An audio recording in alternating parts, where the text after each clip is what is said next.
শিশু ও কিশোরদের নিরাপত্তা ঝুঁকিতে ফেলার অভিযোগে নিউ মেক্সিকোর একটি আদালত ফেসবুক ইনস্টাগ্রামের মূল মালিকানার প্রতিষ্ঠান মেটাকে আরও $567 মিলিয়ন পরিশোধের নির্দেশ দিয়েছেন।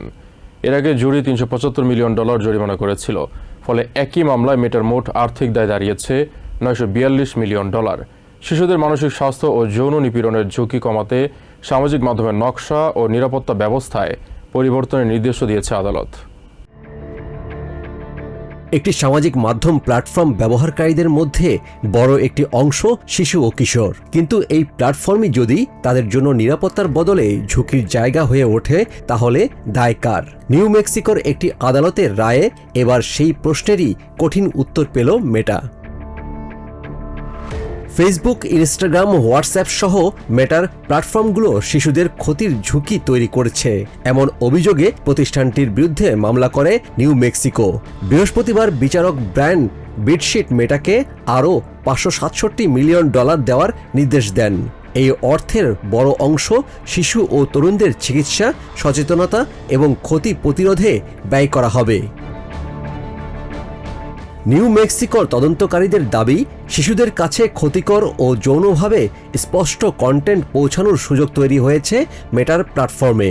একই সঙ্গে শিশুদের শোষণ, যৌন হয়রানি এবং অনলাইনে আসক্ত করে রাখার মতো নকশা নিয়েও প্রশ্ন ওঠে। বিচারক বিটশিট মেটার প্ল্যাটফর্মকে একটি পাবলিক নিউসেন্স বা জনস্বাস্থ্যের জন্য ক্ষতিকর ব্যবস্থার সঙ্গে তুলনা করেছেন। তার যুক্তি, একটি কারখানা যেমন পরিবেশে দূষণ ছড়ায়, তেমনি মেটার প্ল্যাটফর্মে তৈরি ও ছড়িয়ে পড়া ক্ষতিকর কন্টেন্ট শিশুদের মানসিক স্বাস্থ্য ও নিরাপত্তায় ক্ষতি করছে।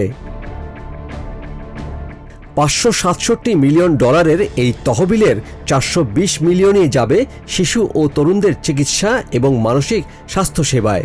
বাকিটা ব্যয় হবে স্ক্রিনিং, সচেতনতা, প্রতিরোধ এবং অন্যান্য সহায়তা কার্যক্রমে। তবে আদালতের সিদ্ধান্ত শুধু অর্থ পরিশোধেই থামছে না। মেটাকে শিশু ও কিশোরদের জন্য নিরাপত্তা ব্যবস্থা আরও শক্তিশালী করার নির্দেশ দেওয়া হয়েছে।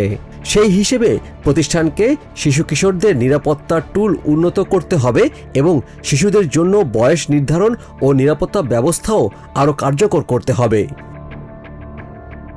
ট্রমা সার্জন ও লেখক জেরেমি হাফনারের বক্তব্য অনুযায়ী, শিশুদের মানসিক বিকাশের সময় সামাজিক মাধ্যমের অতিরিক্ত ও অনিয়ন্ত্রিত ব্যবহার তাদের আচরণ, মানসিক স্বাস্থ্য এবং বাস্তব জীবনের সম্পর্কের উপর দীর্ঘমেয়াদী প্রভাব ফেলতে পারে। শিশুদের অনলাইন নিরাপত্তার দায়িত্ব শুধু বাবা মায়ের উপর থাকবে, নাকি যে প্রযুক্তি তাদের হাতে তুলে দেওয়া হচ্ছে সেই প্রযুক্তি নির্মাতাদেরও আইনি দায় থাকবে? এই বিতর্ক এখন আদালতের দরজায় পৌঁছে গেছে। মেটা অবশ্য আদালতের সিদ্ধান্ত মেনে নেয়নি। প্রতিষ্ঠানটি জানিয়েছে তারা এই রায়ের বিরুদ্ধে আপিল করবে। তাদের দাবি, ব্যবহারকারীদের নিরাপত্তায় তারা কাজ করছে এবং প্ল্যাটফর্মে ক্ষতিকর কন্টেন্ট ও অপব্যবহার শনাক্ত করে সরানোর চ্যালেঞ্জ সম্পর্কে তারা স্বচ্ছ। Yusuf Khaled, TVN 24 news desk. New York থেকে সম্প্রচারিত TVN 24 টেলিভিশন বিশ্বজুড়ে বাঙালির কণ্ঠস্বর।